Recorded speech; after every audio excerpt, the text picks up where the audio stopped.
So this is your Force America startup procedure. You would turn your key on. And of course, you would let everything go through its normal cycle. You'll get this screen once it loads up. As you can see, it has a loading.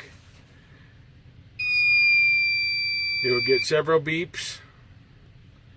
There it goes. Once you get into that screen, you're able to go.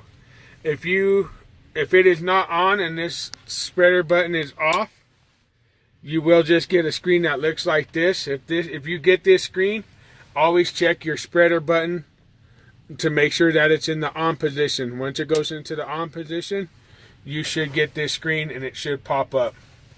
Once it starts up, this is your typical screen. These right here are your levers. This is for your plow. This is just for the bed. You don't need to touch that. This is for your spreader is on button. You also have a float on your plow.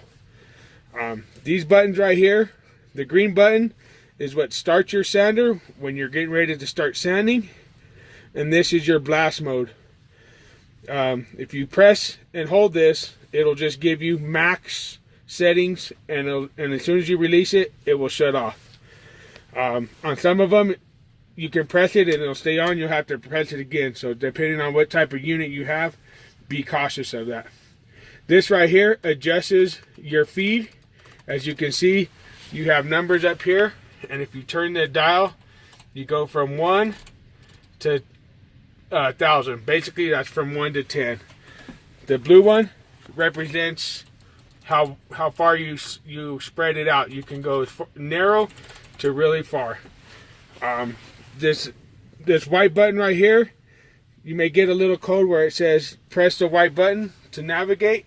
That's what this is. This also just does things to where you can adjust some things up on the mirror, and then you would just use these buttons. Over here you have an emergency stop, and if that were to ever get pushed in, you would get a code with an alarm saying that is pushed in, and you just need to twist it and it pops out. Over here on this side, you have all your lights, from your amber strobes to your blue to your plow truck lights to your sander lights, which are located in the back. Everything else is just pretty much your standard trucking lights. They may differ from truck to truck, but this is what the Western Star looks like. You have all your gauges, which tells you all of your readings as far as what you need. Right here are all your light panels for your headlights, other lights. Your mirrors are all right here. You have your transmission right here, and you have your parking brake. You must make sure that's engaged to pull to apply, push to release. Down here you have your heating for your elements. This is your main key switch, and that's about it for that. You have your standard radio up here that you would use to listen to the snow team. Other than that, it's your standard truck and cab basic functions. Now for shutdown time, after you're done at the end of the night, you would let your turbo rest for about a good 5 minutes. We'll let the oil drain. Once that's all done, you would turn your key off. You would get this notice. All you have to do is press this little white nav stick to continue.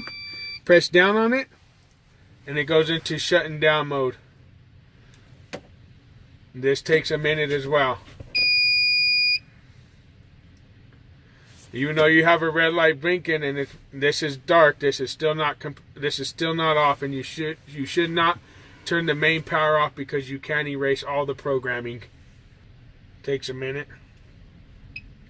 Once you hear that, you don't have no flashing red light, now you're able to turn off the main power switch and exit the vehicle. So this is a different system. This is not the Force America. This is the older style. So you would get in and you would turn the ignition key on. This one does not have a startup time. This is, as soon as you turn it on, it comes on. This is the Monroe system. It's the 2700 series. And this is basically all you got. You have some buttons in here that do your light bar, your spreader light, and your air gate for your dog ears. Same thing, you have a power button and you can turn it on and off. But this is the same thing. You have on your left hand side is your spreader on and off button. You press it on. Once you start moving, it dispenses sand. You can adjust it by turning it, and you can adjust this too. This is your spinner. This basically does the same thing as the other ones. And this is also your blast button. Once you press that, this one is, you press it, it stays on.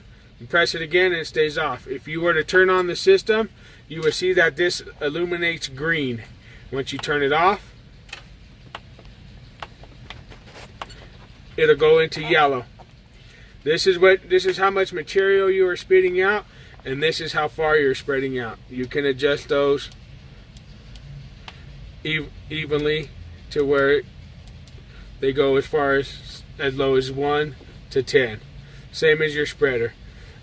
Depending on how much material, you typically want to run it at about 4 with your ruler in the back between 1 and 2.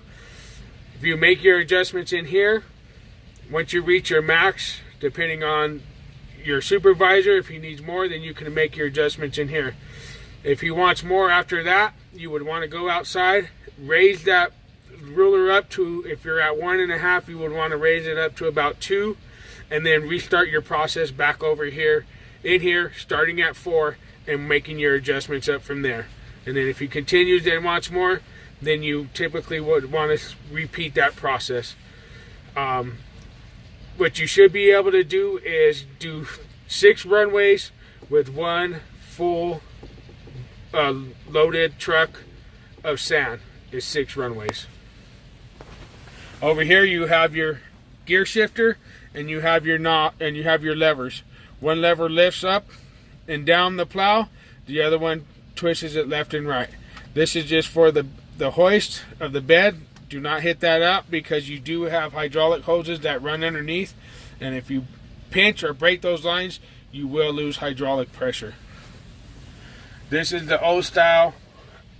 This is the newer of the old style, but they work just the same, and it's pretty simple functions as well. On and off, blast, and this tells you what you have.